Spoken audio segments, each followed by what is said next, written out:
আসসালামু আলাইকুম। আপনাদের সবাইকে সাদর আমন্ত্রণ জানাচ্ছি বাংলাভিউ সংবাদে। আপনাদের সাথে আছে আমি হাসান মোহাম্মদ শামীম। শুরুতেই জানিয়ে দেব লতিফ ট্রাভেলস সংবাদ শিরোনাম।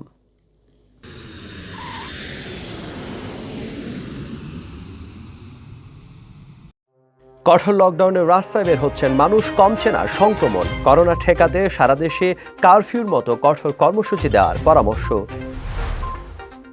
সিলেটে করোনা সংক্রমণ নিয়ন্ত্রণে পররাষ্ট্রমন্ত্রীর ডাকা জরুরি সভায় ৫ সুপারিশ বাস্তবায়নে প্রশাসনকে তাগিদ। শহরের পাশাপাশি গ্রামাঞ্চলে প্রশাসনকে কঠোর হওয়ার নির্দেশ। দেশে করোনায় মৃতের নতুন রেকর্ড, মৃত্যু ছাড়ালো ১৬,০০০, আক্রান্ত শনাক্ত ছাড়িয়েছে ১০ লক্ষ। করোনা থেকে রক্ষায় জুমার নামাজের পর মসজিদে মসজিদে বিশেষ মোনাজাত, গায়েবী সাহায্য কামনায় মুসল্লিদের কান্না। সিলেটে করোনা আক্রান্ত শনাক্তের নতুন রেকর্ড, একদিনে ৪৪২ জন আক্রান্ত শনাক্ত, মৃত্যু ৬ জনের। বিএসএফ এর ধাওয়া খেয়ে নিখোঁজ সিলেটের যুবকের লাশ উদ্ধার, জৈন্তাপুর সীমান্ত দিয়ে লাশ হস্তান্তর। সিলেটে কঠোর লকডাউনের নবম দিনে সড়কে বেড়েছে যানবাহন, অপ্রয়োজনীয় রাস্তায় বের হচ্ছেন মানুষ। বাহরাইনে বাংলাদেশি মালিকানাধীন লিনাস মেডিকেল সেন্টারের সাথে বাংলাদেশ সমাজ সংগঠনের নেতৃবৃন্দের মতবিনিময়, বাংলাদেশি প্রবাসীদের সেবা নিশ্চিতের প্রতিশ্রুতি লিনাস সেন্টারের। শুনছিলেন শিরোনাম, এবারে বিস্তারিত।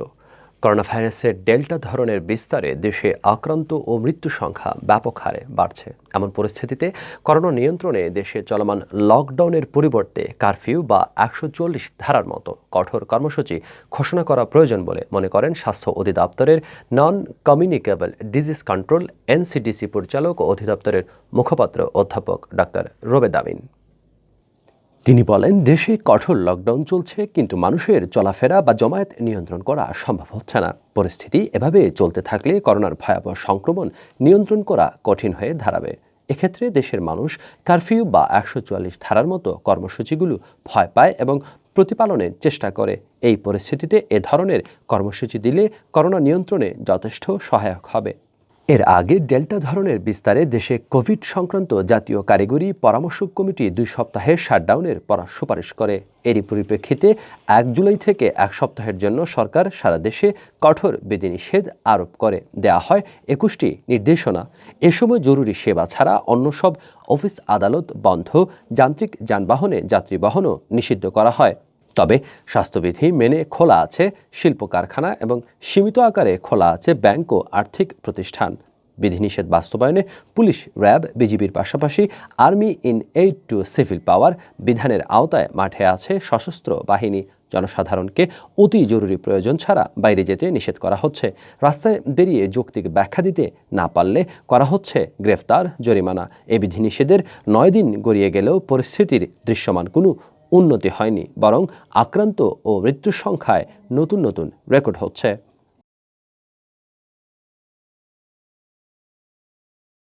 এদিকে সিলেটে করোনা সংক্রমণ ভয়াবহ রূপ ধারণ করেছে। গেল ১ সপ্তাহ ধরে প্রতিদিনই আক্রান্ত শনাক্তে নতুন রেকর্ড হচ্ছে। কঠোর লকডাউন দিয়ে ঘরে রাখা যাচ্ছে না জনসাধারণকে। পরিস্থিতি এতটাই কঠিন হয়ে দাঁড়িয়েছে যে এখন সরকারি বেসরকারি হাসপাতালেও মিলছে না সিট, আর আইসিইউ যেন হয়ে উঠেছে সোনার হরিণ। এই অবস্থায় করোনা সংক্রমণ ঠেকাতে ও চিকিৎসা সেবা নিশ্চিতে পররাষ্ট্রমন্ত্রী ডক্টর এ.কে আব্দুল মোমেন শুক্রবার করোনা সংক্রমণ ও প্রতিরোধ সহ সার্বিক ব্যবস্থাপনা কমিটির জরুরি বৈঠক ডাকেন। সেই সভায় বিশেষজ্ঞরা করোনা সংক্রমণ নিয়ন্ত্রণে ৫টি সুপারিশ করেছেন। এই সুপারিশগুলো বাস্তবায়নে স্থানীয় জনপ্রশাসন, পুলিশ প্রশাসন, জনপ্রতিনিধিদের তাগিদ দেওয়া হয়েছে। সবাই পরিস্থিতির উন্নতি ঘটাতে রোগীর সংখ্যা কমানো তথা সংক্রমণ নিয়ন্ত্রণের উপর জোর দিয়ে আরও বেশি করে গণসচেতনতা তৈরির উপর গুরুত্ব এবং লকডাউন অর্থবহ করতে জনপ্রশাসন ও পুলিশ প্রশাসনকে আরও কঠোর ভূমিকা রাখার নির্দেশ দেওয়া হয়। শুধু প্রধান সড়ক বা শহরের মধ্যে অভিযান সীমাবদ্ধ না রেখে শহরের পাড়া মহল্লা থেকে শুরু করে উপজেলার ইউনিয়ন পর্যায় পর্যন্ত অভিযান পরিচালনার পরামর্শ দেওয়া হয়। করোনা সংক্রমণ ঠেকাতে উপজেলাগুলোর ইউনিয়ন ও শহরের ওয়ার্ড পর্যায়ে প্রশাসন, জনপ্রতিনিধি ও বিভিন্ন শ্রেণী পেশার মানুষের সমন্বয়ে কমিটি গঠন করে তাদেরকে মাঠে নামানোর পরামর্শ দেন বিশেষজ্ঞরা। গণসচেতনতা তৈরিতে মসজিদে মসজিদে করোনার ভয়াবহতা, সতর্কতা ও সুরক্ষা নিয়ে ইমামদের ভূমিকা রাখতে ইসলামিক ফাউন্ডেশনকে কাজ করার নির্দেশ দেওয়া হয়। ঈদুল আজহায় যাতে যত্রতত্র কোরবানির পশুর হাট না বসে এবং বৈধ পশুর হাটে যাতে স্বাস্থ্যবিধি লঙ্ঘিত না হয় সেদিকে কঠোর নজরদারি রাখার তাগিদ দেওয়া হয় প্রশাসনকে। অ্যান্টিজেন পরীক্ষার মাধ্যমে গ্রাম পর্যায়ে আক্রান্ত শনাক্তের পাশাপাশি তাদেরকে কঠোর আইসোলেশনে রাখা গেলে সংক্রমণ অনেকটা নিয়ন্ত্রণ করা যাবে বলে অভিমত দেন বিশেষজ্ঞরা। আক্রান্ত হওয়ার সাথে সাথে চিকিৎসা নিশ্চিত করা গেলে জেলা শহরের হাসপাতালে রোগীর চাপ কমবে বলে জানান তারা। অনলাইন এই সভায় বিশেষজ্ঞরা পরিসংখ্যান উপস্থাপন করে দেখান গ্রামে এখন আশঙ্কাজনকভাবে মানুষ আক্রান্ত হচ্ছেন, তাই উপজেলা থেকে যেসব চিকিৎসক ডেপুটেশনে জেলা সদরের হাসপাতালে আনা হয়েছিল তাদেরকে নিজ নিজ উপজেলায় ফিরে যেতে হবে। মেডিকেল কলেজের চিকিৎসকদের জেলা শহরের হাসপাতালে আরও বেশি করে সময় দেওয়ার নির্দেশ দেওয়া হয়। সিলেটের কোভিড ডেডিকেটেড শহীদ শামসুদ্দিন আহমেদ হাসপাতাল ও বিভাগের সর্ববৃহৎ সরকারি হাসপাতাল ওসমানীতে রোগী বাড়লেও পর্যাপ্ত অক্সিজেন সরবরাহের নিশ্চয়তা দেন অক্সিজেন সরবরাহী প্রতিষ্ঠান স্পেক্টার প্রতিনিধি। এছাড়া ওসমানীতে কোভিড চিকিৎসার জন্য শয্যা বৃদ্ধি ও খাদিমপাড়া ও দক্ষিণ সুরমা স্বাস্থ্য কমপ্লেক্সে চিকিৎসা সেবা বৃদ্ধির তাগিদ দেওয়া হয়। সভায় পররাষ্ট্রমন্ত্রী ডক্টর AK আব্দুল মোমেন বলেন, সিলেটের করোনা পরিস্থিতির উন্নয়নে কঠোর লকডাউন ও স্বাস্থ্যবিধি মেনে চলতে মানুষকে বাধ্য করতে হবে। সংক্রমণের হার কমাতে না পারলে আইসিইউ বেড বা হাসপাতাল বাড়িয়ে কোনো লাভ হবে না। তিনি বলেন, প্রধানমন্ত্রী শেখ হাসিনার নেতৃত্বে অচিরেই এই পরিস্থিতি সামাল দিতে পারব। ইতিমধ্যে দেশে প্রায় ৩৫ লাখ ডোজ ভ্যাকসিন এসেছে, আরও পাইপলাইনে আছে। সভায় পররাষ্ট্রমন্ত্রী ডক্টর AK আব্দুল মোমেন ছাড়াও শাহজালাল বিশ্ববিদ্যালয়ের উপাচার্য অধ্যাপক ফরিদউদ্দিন আহমদ, স্বাস্থ্য বিভাগের সচিব মোহাম্মদ লোকমান মিয়া, বিভাগীয় commissioner DIG, police commissioner, Osmani medical কলেজের অধ্যক্ষ, জেলা প্রশাসক, পুলিশ সুপার, স্বাস্থ্য বিভাগের পরিচালক, ওসমানী হাসপাতালের উপপরিচালক, সিভিল সার্জন সহ স্বাস্থ্য বিভাগ ও প্রশাসনের ঊর্ধ্বতন কর্মকর্তারা উপস্থিত ছিলেন। গেল ২৪ ঘন্টায় দেশে করোনা ভাইরাসে আক্রান্ত হয়ে ২১২ জনের মৃত্যু হয়েছে, যা দেশে একদিনে সর্বোচ্চ মৃত্যু।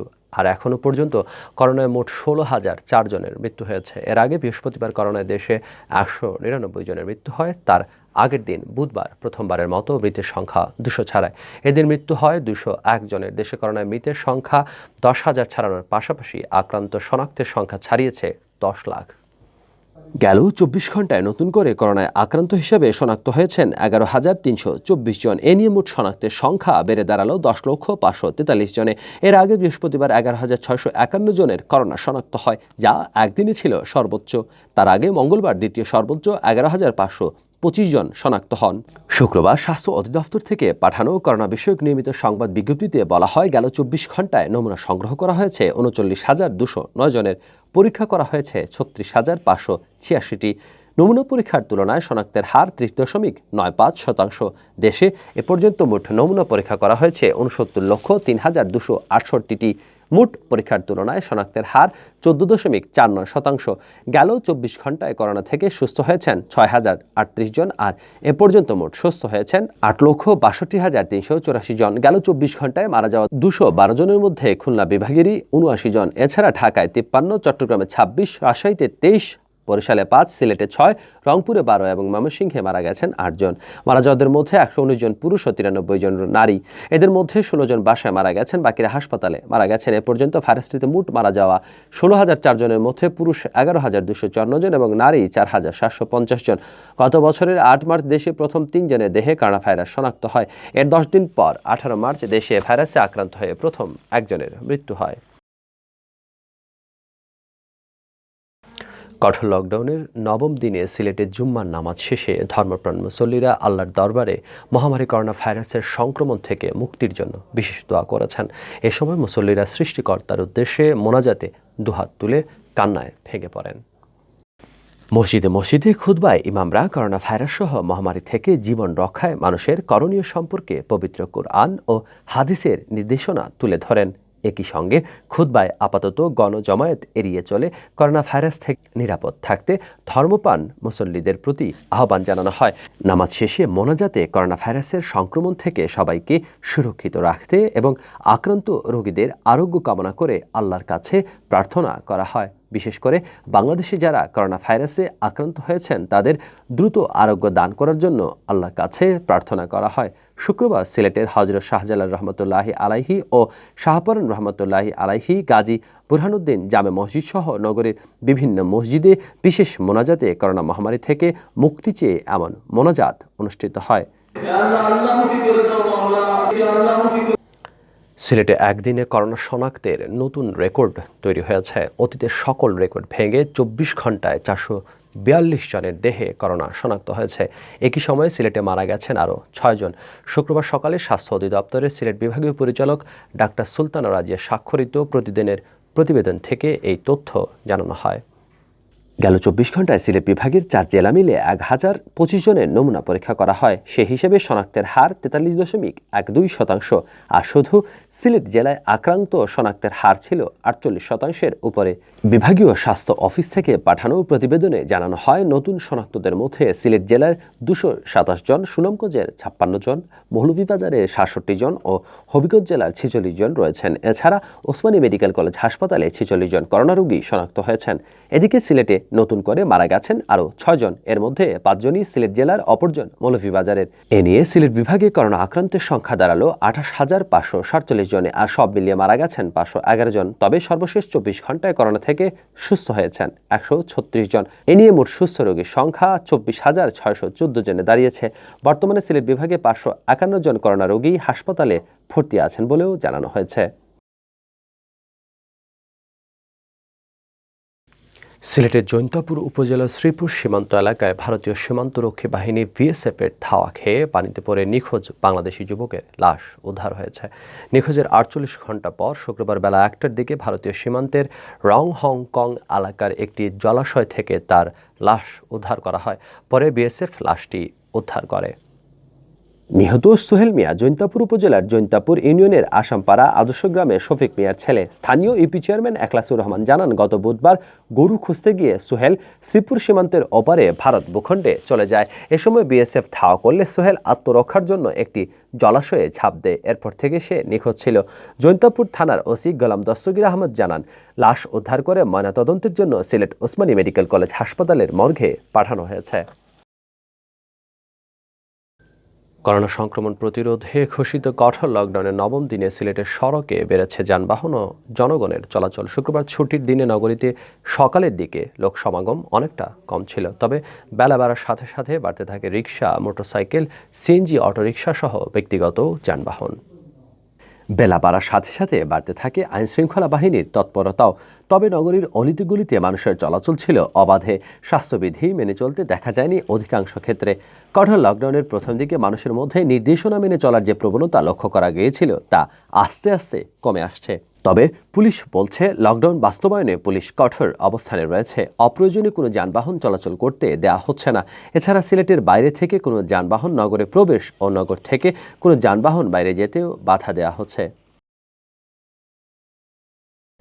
বাহরাইনে বাংলাদেশি মালিকানাধীন একমাত্র চিকিৎসা প্রতিষ্ঠান লিন্নাস মেডিকেল সেন্টার ও বাহরাইন সরকার কর্তৃক অনুমোদিত সংগঠন বাংলাদেশ সমাজের সঙ্গে এক মতবিনিময় সভা অনুষ্ঠিত হয়েছে। বৃহস্পতিবার রাত 10টায় লিন্নাস মেডিকেল সেন্টারের হলরুমে এই সভা অনুষ্ঠিত হয়। এতে সভাপতিত্ব করেন লিন্নাস মেডিকেলের ম্যানেজিং ডিরেক্টর ডাক্তার মোহাম্মদ জাহাঙ্গীর আলম।